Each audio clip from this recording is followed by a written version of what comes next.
حضرت علی اصغر رضی اللہ تعالیٰ عنہ کی شہادت۔ سید الشہداء حضرت سیدنا امام حسین علیہ السلام کے چھوٹے فرزند ارجمند سیدنا علی اصغر رضی اللہ تعالیٰ عنہ، جو ابھی کم سن ہے، شیر خور ہے، پیاس سے بیتاب ہے، شدت تشنگی سے تڑپ رہے ہیں۔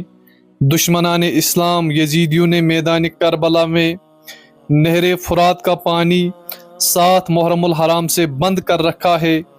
3 دن ہو گئے ہیں کہ اہل بیت اطہار علیہ الصلوۃ والتسلیم پر کھانا پانی بند ہے۔ بھوکی پیاسی ماں کے سینے میں دودھ خشک ہو چکا ہے اور خیمے میں کہیں بھی پانی کا نام و نشان تک نہیں ہے۔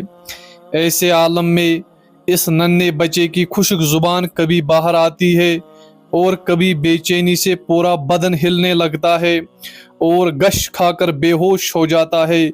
پھر چند لمحوں بعد کبھی ماں کی طرف دیکھتے ہیں اور اپنی سوکھی زبان ماں کی طرف دکھاتے ہیں، تو کبھی باپ کو دیکھ کر ان کی طرف دکھاتے ہیں۔ معصوم بچہ کیا جانے کہ ظالموں نے ان کے اوپر دانہ پانی بند کر رکھا ہے۔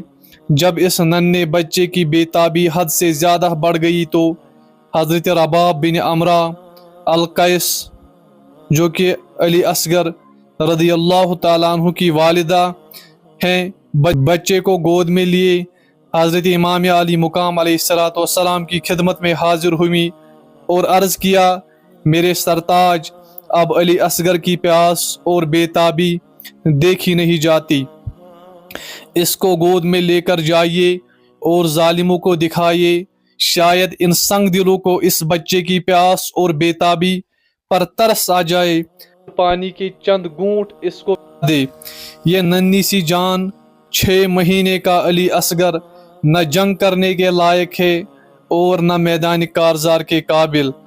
حضرت امام علی مقام علیہ السلام اس ننھے سے نور نظر کو سینے سے لگا کر سیاہ دل دشمنوں کے سامنے تشریف لے گئے اور فرمایا، اے میرے نانا جان کا کلمہ پڑھنے والو، میں نے اپنا تمام کنبہ اور خاندان و احباب کو تمہاری بے رحمی اور جور و جفا کی نظر کر دیا۔ اب بھی اگر آتش بغض و عناد جوش میں ہے تو اس کے لیے میں ہوں۔ یہ میرا بچہ علی اصغر شیر خور ہے، پیاس سے دم توڑ رہا ہے، اس کی بےتابی دیکھو، اور کچھ شائبہ بھی رحم کا ہو تو اس کا حلق تر کرنے کو 1 گھونٹ پانی دے دو۔ حضرت امام علی مقام علیہ السلام کی اس تقریر کا ظالمان سنگ دل پر کوئی اثر نہیں ہوا اور اس بے زبان بچے پر ان کو ذرا بھی رحم نہیں آیا۔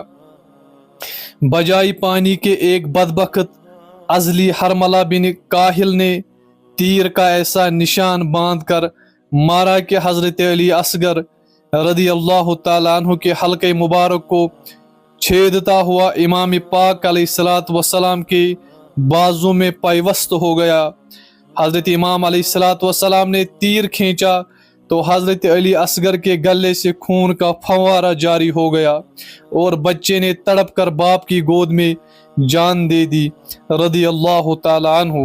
جب حضرت امام علی مقام علیہ السلام اس شگوف تمنا کو خیمہ میں لائے اور ان کی والدہ نے اول نظر میں دیکھا کہ بچے کے جسم میں بےتابانہ حرکتیں نہیں ہیں، سکون کا عالم ہے، تو گمان کیا کہ پانی پلا دیا گیا ہوگا۔ حضرت امام سے دریافت کیا، فرمایا وہ بھی ساقی کوثر کے جام رحمت و کرم سے سیراب ہونے کے لیے اپنے بھائیوں سے جا ملے۔ اللہ تعالیٰ نے یہ چھوٹی سی قربانی بھی قبول فرما لی۔ حضرت امام علی مقام حضرت علی اصغر رضی اللہ تعالیٰ عنہ کو دشمنوں کے سامنے صرف حجت قائم کرنے کے لیے لے گئے تھے کہ کل یزیدی یہ نہ کہیں کہ اگر ہمیں ننھے شیر خور علی اصغر کی پیاس کا علم ہوتا تو ہم ضرور اس بچے کو پانی دیتے۔